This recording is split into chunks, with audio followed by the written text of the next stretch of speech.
J'aime vraiment beaucoup les produits au sapin. Les produits pour le bain, les pousses marinées, les sirops, les gins, les drinks et les desserts. J'aime ça avec tout. À Noël, mon copain a offert à sa sœur un ensemble de plein d'affaires au sapin, puis j'étais comme un petit peu jalouse de toutes ces délicieuses concoctions sapineuses. Le hic, c'est que c'est pas donné. À 8 piastres le pot de sirop, on est vraiment mieux d'aimer ça. J'ai un très gros sapin qui agrémente mon jardin. Je pourrais pas à la place faire mes petites gelées puis mes sirops moi-même? Absolument! Et vous aussi, vous pourriez mettre à profit vos conifères pour remplir votre assiette. Premièrement, comme pour toute recette à partir de plantes sauvages, bien identifier ce qu'on s'apprête à cuisiner. Je suis juste correcte en identification des arbres, alors je me suis armée de moult sources pour trouver de que c'est que j'ai chez nous. Vous trouverez quelques bonnes sources dans la description. La bonne nouvelle, c'est que la grande majorité des conifères sont comestibles. Fait que même si je me trompe un petit peu, tant que je sois sûre et certaine que c'est pas une des quelques sortes toxiques, tout est skidou. Les choses à ne pas manger sont les ifs et les cyprès. Il y a aussi les Araucaria heterophylla qui poussent en zone 9-10 USDA. Vous ne devriez pas en trouver dans votre cour au Québec, mais c'est parfois gardé comme une plante d'intérieur. Déjà, pas besoin d'être un arboriste pour savoir que cette chose dans le fond de ma cour, ça ressemble à aucun des conifères toxiques. Il y a ensuite 3 grands regroupements de conifères à épines, les pins, les sapins et les épinettes. Chez moi, j'ai une épinette. Elle a des aiguilles courtes, donc clairement, c'est pas un pin, et les aiguilles sont carrées et roulent entre les doigts, ce qui indique que c'est pas un sapin, qui eux ont des aiguilles plates. Après ça, c'est quel type d'épinette?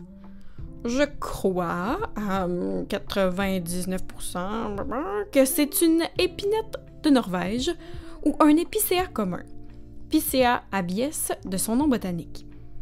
Les épinettes peuvent toutes être mangées, mais certaines sont plus délicieuses que d'autres. Ça tombe bien, il paraît que les jeunes pousses d'épinettes de Norvège font partie des choix les plus goûteux et les moins amers. Youpidou! Maintenant, la cueillette. Il vaut mieux choisir des jeunes pousses, encore molles et vertes. Comme une bonne majorité des plantes, plus elles vieillissent, plus elles sont amères et fibreuses.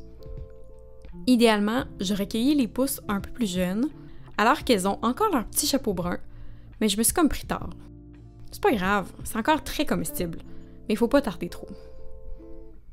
Si vous avez plusieurs arbres chez vous, prenez des pousses sur des arbres plus matures. Ils sont bien partis dans la vie, puis ils ont moins besoin de toutes leurs épines pour survivre. Donnez quelques années aux petits arbres pour grandir avant d'en récolter. Aussi, essayez de ne pas cueillir plus que 20% des pousses sur un arbre. Mais bon, anyway, à moins d'y aller avec une échelle, là, vous n'arriverez jamais à cueillir toutes les pousses jusqu'en haut. Fait que faut pas trop capoter avec ça. Mais allez-y quand même avec parcimonie. La quantité d'épines nécessaire, ça dépend de chaque recette. Pour un goût prononcé, généralement, ça prend au moins 4 tasses, mais plus souvent 8 à 10 tasses de jeunes pousses. En une quinzaine de minutes, j'avais récolté tout ce dont j'avais besoin pour faire ma gelée. La gelée et les sirops de conifères sont simplissimes à faire. Il y a plusieurs recettes, elles se ressemblent toutes plus ou moins côté saveur, mais très important ici, elles sont pas toutes sécuritaires pour le canage. Par exemple, celles qui contiennent de la gélatine ou de l'agar-agar ne peuvent pas être cannées à l'eau bouillante.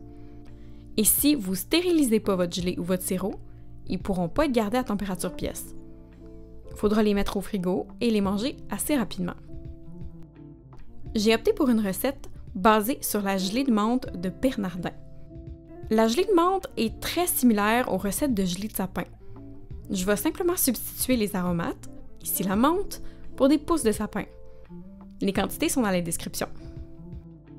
Ce livre-là, il se trouve pas mal partout, incluant chez genre Walmart puis Canadian Tire. Ça coûte 10$. Si vous faites vos propres conserves, c'est absolument un must, ce livre-là. Commencez par laver soigneusement les pousses. J'ai été pas mal surprise de découvrir que certaines des pousses étaient infestées de pucerons.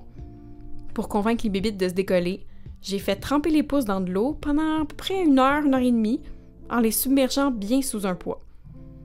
Ensuite, j'ai pris le temps de soigneusement laver chacune des pousses. C'est pas poison, les pucerons. Puis ils sont nourris de la sève de mon arbre, fait que rendus là, à la limite, ils sont comme aromatisés à l'épinette. Mais je sais pas, ça m'écoeure là, d'avoir plein de bébites dans ma gelée. Une fois lavées, les pousses d'épinette sont mises dans un chaudron avec du sucre, de l'eau et du jus de lime. Le tout est mis à frémir doucement pour une bonne demi-heure, le temps que les saveurs des pousses d'épinette aient bien été infusées dans le liquide. Le sirop est ensuite mis au frigo pour une nuit, avec les pousses dedans, puis filtré le lendemain. À ce stade, essayez de goûter au sirop. Trouvez-vous ça bon? La gelée va goûter ça, fait que c'est le temps d'ajuster la recette. Une petite pincée de sel, un peu de jus de lime.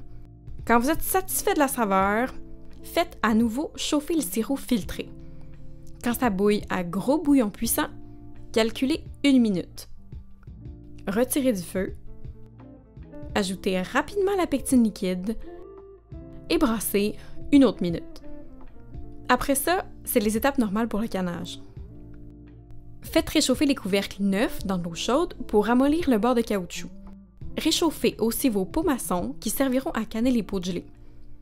Réchauffer ces pots, ça évite qu'il y ait un choc de température entre un pot froid qui était dans l'armoire et un sirop au sapin hyper chaud qui sort du rond, ce qui pourrait faire craquer le verre des pots maçons. Remplissez les pots du liquide chaud en prenant soin de garder 1/4 de pouce d'espace de tête. L'espace de tête, c'est l'espace vide entre le rebord du pot et la hauteur du liquide dans le pot. Lavez bien les rebords de chaque pot. S'il reste un peu de jus collant, ça pourrait empêcher les couvercles de bien sceller.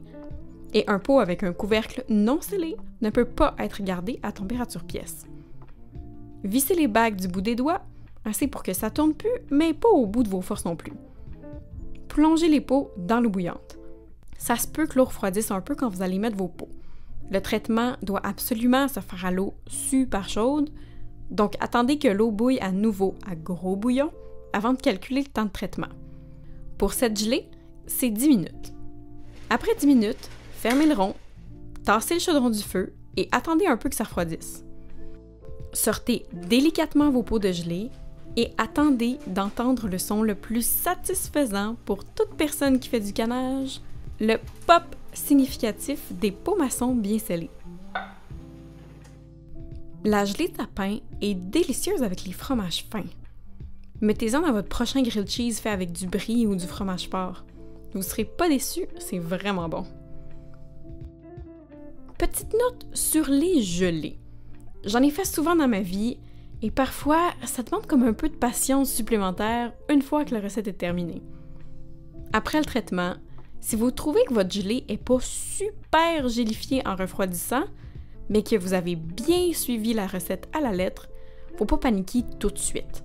Ça peut prendre du temps avant que la gelée pogne bien. Par exemple, prenez ce pot de gelée de queue de fraise que j'ai fait l'année dernière. J'ai identifié ces pots comme gelée molle aux fraises. J'étais convaincue, 100%, que j'avais mal fait la recette puis que la gelée allait jamais pogner. C'était carrément liquide quand je les avais sortis, puis même une fois qu'ils étaient complètement refroidis. Ben voilà, quelques semaines plus tard, elle avait l'air de ça.